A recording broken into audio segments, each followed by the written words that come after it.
This planting season started out early, with a great deal of the crops in our region being planted during April. In fact, the April 30th USDA report showed that Illinois had 63% of the corn in the ground, which was nearly 17% better than the prior 5-year average. Most growers in our region have been limited in their ability to plant during the last 2 weeks due to excessive rainfall and unseasonably cool weather.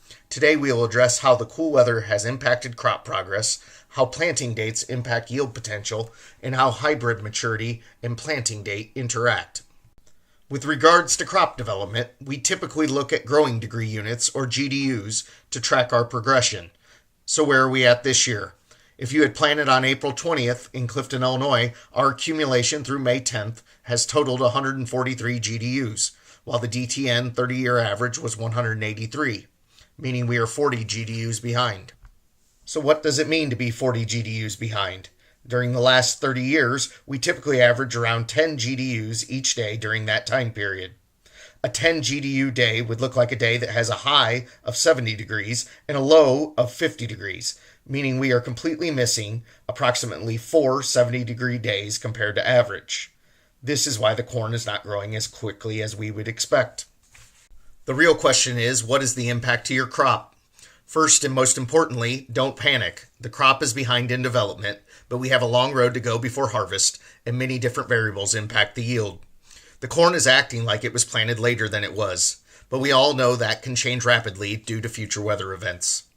Research indicates a 5-day delay in planting between April 30th and May 5th has a 1 to 2% decline in total yield potential.